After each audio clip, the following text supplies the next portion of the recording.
Anti smoke gun का concept basically mines और construction के एरिया में जो वाटर स्प्रे किया जाता है उससे लिया गया है। आपने देखा होगा कि जब किसी जगह रोड की कंस्ट्रक्शन होती है तो डस्ट को सेटल डाउन करने के लिए वहाँ पर ट्रैक्टर या ट्रक के ज़रिए पानी छिड़का जाता है, वाटर स्प्रे किया जाता है।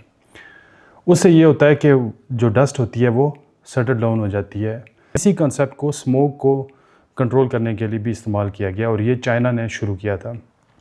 चाइना ने यही माइनिंग और कंस्ट्रक्शन का कंसेप्ट लेके ऐसी व्हीकल्स कंस्ट्रक्ट की जिसके ज़रिए स्प्रे किया जाए, जिसको मिस्ट कैनन भी कहा जाता है, कि हवा में पानी का स्प्रे किया जाए जिसकी वजह से जो डस्ट पार्टिकल होते हैं वो नीचे बैठ जाते हैं। अब ये कितना एक इफेक्टिव मेथड है स्मोक के लिए। अब जो पानी का स्प्रे किया जाता है डस्ट को सेटल डाउन करने के लिए वो उस सोर्स के ऊपर ही किया जाता है जहाँ से डस्ट आ रही होती है, मतलब जो रोड बन रही होती है उसी रोड के ऊपर वहीं से डस्ट उड़ रही होती है तो वहीं पे स्प्रे किया जाता है जिसकी वजह से डस्ट आना ख़त्म हो जाती है। अब स्मोक जो है ये रीजनल प्रोसेस है। जैसा कि आप ये पिक्चर देख रहे हैं तो इसमें ये काफ़ी बड़े एरिया के ऊपर स्मोक है।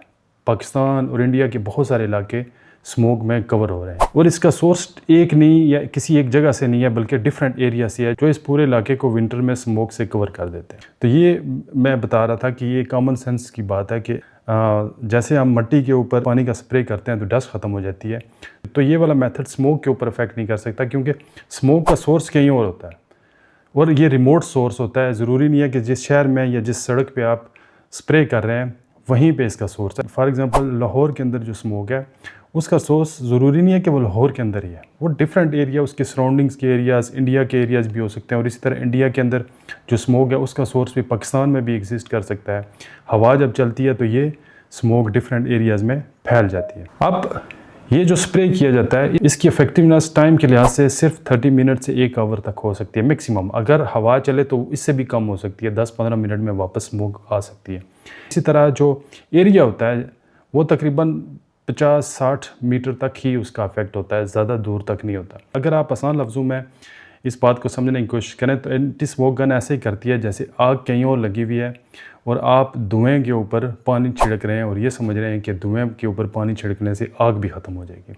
सोर्स अगर वही रहेगा, सोर्स चलता रहेगा तो धुआं आता रहेगा, बेशक आप कितना ही पानी धुएं के ऊपर डालते रहें। ऑलरेडी रिसर्च मौजूद है। जब ये एंटी स्मोक गन खरीदी गई तो ऐसी रिसर्च को इग्नोर क्यों किया गया? अगर एंटी स्मोक गन के कोई साइड इफ़ेक्ट ना होते तो फिर भी हम मान लेते कि चलें कुछ ना कुछ तो इसका फ़ायदा है, कुछ देर के लिए चलें, आधे घंटे के लिए, 1 घंटे के लिए किसी जगह पे स्मोक को ख़त्म तो कर देता है।